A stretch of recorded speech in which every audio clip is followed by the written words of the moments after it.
Saludos y voy a comentar algo hoy en relación a una enseñanza que durante mucho tiempo, durante muchos años, creí y defendí. Me refiero a la enseñanza del sueño del alma, o también llamada aniquilación total del alma. Es significativo que según esta enseñanza no existe un intermedio entre la muerte del cuerpo y su resurrección. Es significativo también que esta doctrina en la cual al morir uno no compadece en la presencia de Dios, uno no va, el creyente no va a la presencia del Señor, o el impío, el réprobo, al castigo eterno, era no la regla, sino la excepción, y hasta prácticamente inexistente, salvo quizás por algún caso, antes del año 1845, sí, hasta casi mediados del siglo XIX. ¿Y por qué o a qué se debe? Es muy sencillo. Guillermo Miller y sus colaboradores estuvieron afirmando que el Señor vendría para destruir la tierra al fuego, primero en 1843, luego hacia marzo de 1844, al no tener en cuenta el año cero, y luego hace un discípulo de él inmediato, un tal Joseph Bates, partiendo de su misma doctrina y de una interpretación de años literales en relación a los días de Daniel 8:13, partiendo desde el edicto de Artajerjes a septiembre de 1844. Cuando eso no ocurrió, el grupo adventista empezó a planificar una nueva doctrina. Ahora era la doctrina de la purificación celestial, la doctrina del santuario celestial. Ahora Cristo, a partir de 1844, empezaba a borrar o mantener los nombres en base a los méritos hechos por el creyente. Dicho ya sea de paso, un insulto a la doctrina de la gracia y al sacrificio de Cristo, que fue 100% abarcativo, puesto que, como dice la carta a los Hebreos, con una sola ofrenda hizo perfectos para siempre a los santificados. Hebreos capítulo 7 y capítulo 9. Entonces, a partir de ahí empezaba a pasar lista a todos los cristianos que habían muerto hasta esa fecha. Esto era incompatible con la enseñanza que mantenía incluso el propio grupo adventista, o la mayoría de ellos de buen primer momento, de manera que terminaron elaborando una pseudo-teología del sueño del alma. De ahí pasó a otros grupos y finalmente a los ruselitas, de los cuales surgieron los testigos de Jehová. Así, por tanto, tenemos una doctrina que es fruto de una época específica. Los textos utilizados para tratar de justificarla, unos se encuentran en Eclesiastés 9:5. Los muertos no saben nada. Todo viene del polvo, todo vuelve al polvo. Eclesiastés 3:20. Sin duda, el autor de Coelet escribe desde la perspectiva humana, de Texas para abajo. Esto se ve en el versículo 4 y en el versículo 6, donde habla de todo aquello que vio debajo del sol. No está negando una vida post-mortem, sino está definiendo la vida humana, la vida terrenal. Otro texto esgrimido es Job 7:21, que también se refiere a la inexistencia de la vida humana terrenal. Ezequiel 18:4, el alma que pecare ella misma morirá. Ahí habla y el 20, de la vida, de la muerte espiritual. Esa muerte que tuvieron Adán y Eva a partir del momento que desobedecieron a Dios. Por eso en el hebreo dice, muriendo morirá. A partir de ese momento empezaron a morir como consecuencia de apartarse de Dios. Su muerte espiritual, su apartarse de Dios. Hasta que a la edad de 930 años, Adán definitivamente murió físicamente. Por tanto, en ese texto, igual que el de Santiago 5:20, está hablando de la muerte espiritual. Pero, ¿qué enseñan las Escrituras?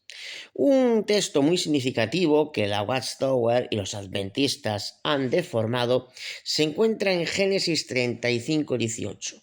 La muerte de Raquel, cuando dice que al partir de ella el alma, pues murió. Afirmando que alma, nefes, es vida. Y eso lo pone en una situación de desventaja, la creencia en la vida post-mortem. Al contrario, si la vida de Raquel partió de ella y la vida es, por definición, lo opuesto a la muerte, la pregunta es, ¿dónde estaba la vida?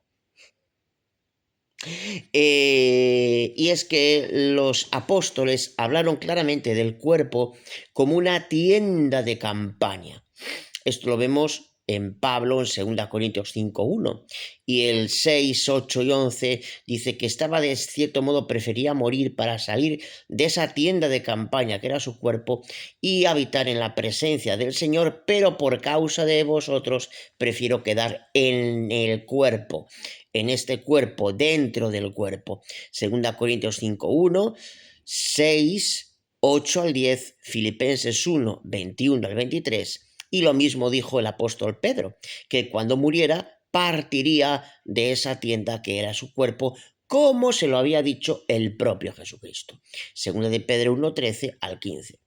En Apocalipsis, él vio las almas de los que habían sido decapitados. Es decir, no es que viera a los decapitados volver a la vida, que también lo vio, pero sino que antes de llegar ahí dice que vio sus almas. La expresión del 6:9 no tiene que ver con Génesis 4:10, donde dice que la sangre de Abel clamó a Dios. Él no está utilizando esa expresión en términos simbólicos. En el caso de hacerla, hubiera utilizado esa clase de expresión, hubiera usado esa jerga, esa forma de exponerlo, ya que él conocía muy bien los libros del Antiguo Testamento. Sin embargo, la forma de exponerlo no tiene que ver. Ahí habla de las almas, no de la sangre, como Génesis 4:11. Y es que Mateo capítulo 25, versículo 46, dice que los justos van a la vida eterna. Y hasta los adventistas del séptimo día reconocen que hay eterna es eso, eterna. Es decir, que la palabra aionios quiere decir eterna totalmente. Sin embargo, cuando en el mismo versículo y a la luz del mismo contexto dice que los réprobos irán al castigo eterno, ahí dicen que aionios no es también eterna, es decir, no es lo que demanda por estar anclado en el mismo contexto, sino un sufrimiento temporal. Otros dicen que eterno es la consecuencia del castigo, pero eso no es lo que dice la Biblia. El cuerpo gobernante de los testigos, esta secta, deforma la Biblia y pone cortamiento. Sin embargo, la palabra colasín implica sufrimiento. Ellos lo ponen en 1 de Juan 4:18.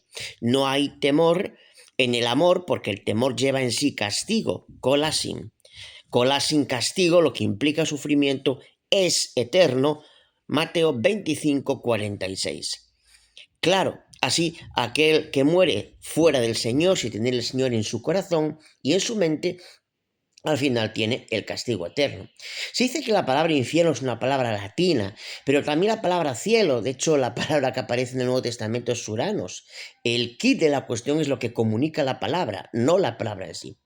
Por si esto no fuera suficiente, Policarpo de Esmirna, un oyente directo del apóstol Juan en su martirio de Policarpo, en las ediciones en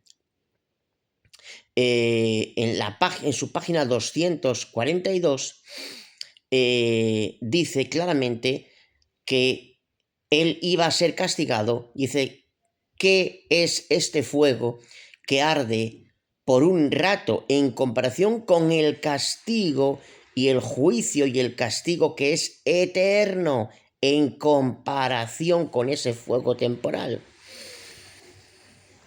Así, increíble está lo que declaró un discípulo del oyente del apóstol Juan. ¿Quién sabía más? ¿Russell?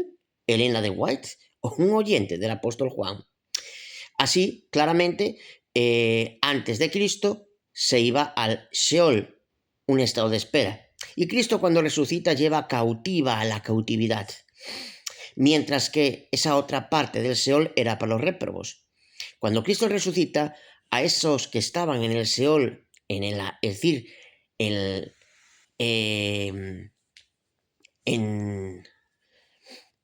un lugar llamado el seno de Abraham, que luego se llegó a llamar así, fueron llevados con Cristo, llevándose cautiva la cautividad. Quienes no, pues estarían en lo que se denomina el infierno. Aquellos que, gracias a Dios, mueren en la presencia del Señor, mueren en Él, evidentemente irán directamente a la presencia del Señor. Esta es la enseñanza que se creía siempre en la cristiandad y que empezó a dejar de sostenerse a raíz de fabulaciones y engaños fruto de colectividades sectarias a partir de mediados del siglo XIX.